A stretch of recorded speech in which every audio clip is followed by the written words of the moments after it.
Nurse Awesome. I told you guys not very long ago that we would do a video kind of detailing out how to use the nursing process to actually study. So that's what this video is going to be about. And the particular subject matter I picked is pain and pain management. The only reason that I picked that is because it's at the bottom of Maslow's hierarchy of needs, and because, pain is something you're going to deal with every single patient that you come in contact with. So it's super important that you have some tools to be able to manage your patient's pain effectively. First things first, when you use the nursing process to study, you have to kind of assess yourself and see what you know first. So what I would do is just sit down with my book, knowing that this is not real intense study time, and just flip through the chapter. I would look at those bold headings at the tops of the paragraphs, or the sections in that particular chapter, and kind of ask myself, what exactly do I know about that particular subject area? Here's an example.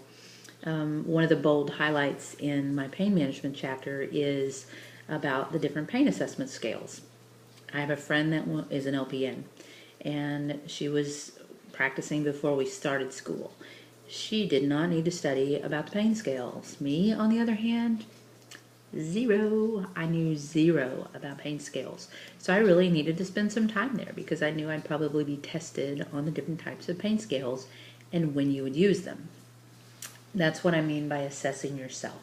So just flip through the chapters, look at those little bold areas, write down the italicized words that you may need to learn the definitions for.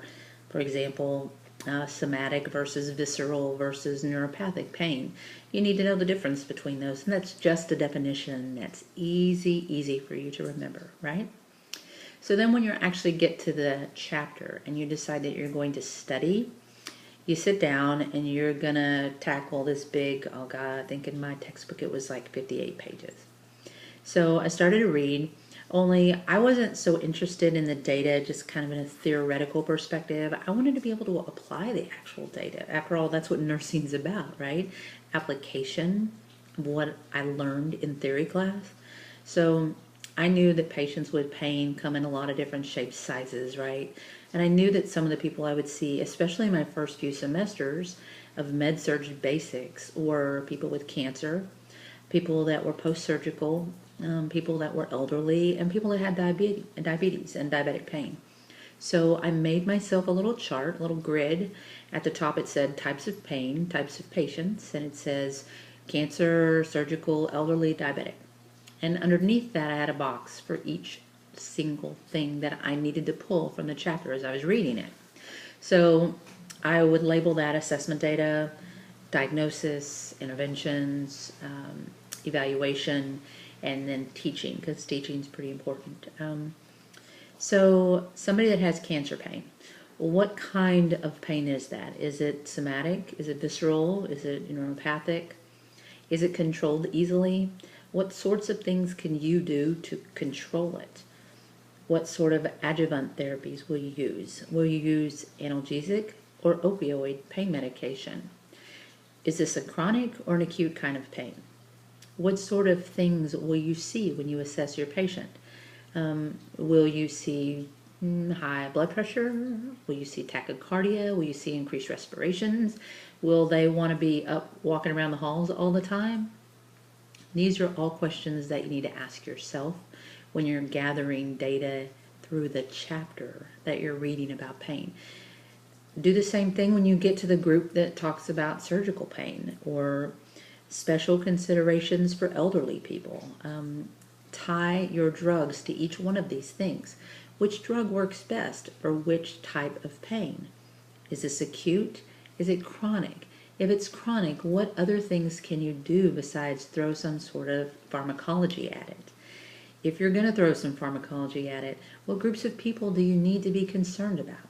What side effects do you need to look for? How are you going to plan for the side effects? For example, an elderly person is going to handle an opioid medication much differently than someone that's 30 years old, right? You need to understand the difference, and I would write that information in those little boxes underneath each column heading with the disease state because that's going to help me connect the dots, right?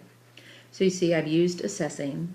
Now I've created a diagnosis based off of that, and I'm going to remember that each different situation can bring some different kinds of diagnoses, right? I mean, someone that has cancer may have some coping issues. They may need to have some help with, interrupted family process or insomnia. Somebody that has had some acute surgical pain, they may be taking a lot of opioids. They may have some constipation issues. They may have some interrupted family process. Somebody that's elderly, they may have some fear, some depression, some confusion, some altered mental status. Somebody that's diabetic may also have some hopelessness or powerlessness because that's a chronic condition that you have to manage. All of those things play a part in the way that you care for your patient. And because you're going to be an awesome nurse, you need to know about all of those things. Also because you want to pass your test. And you're going to evaluate yourself and your interventions, right? Were they effective, short-term, long-term? Now, this is kind of all in theory, right? You're just reading a chapter. You're not actually looking at a patient. You can just as easily do this when you're looking at your patient.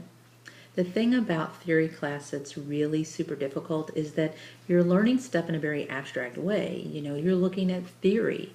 You're not actually putting it into practice. And so you have to make this big leap between theory and the test for theory class, where they actually ask you to apply the information that you learn to a patient that is in your question, right?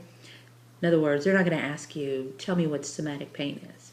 They're going to give you a description of someone that has somatic pain. They're going to label that pain on a scale of 1 to 10. They're going to tell you how your patient described their pain. They're going to tell you the situation that your patient is in, the disease state that they have. And then they're going to ask you to do something about it. Nurse Awesome, you need to know what to do. That's actually applying information. And so using the nursing process as you're studying in this way really helps to kind of root concepts in your head before you actually get into the real world where you see things in practice. So I used that as I was studying. I figured it out about halfway through first semester, and it seemed to really help me a lot to spend less time on my studying. At the beginning, I was just reading and reading over and over and hoping like hell that the concepts kind of stuck in my brain.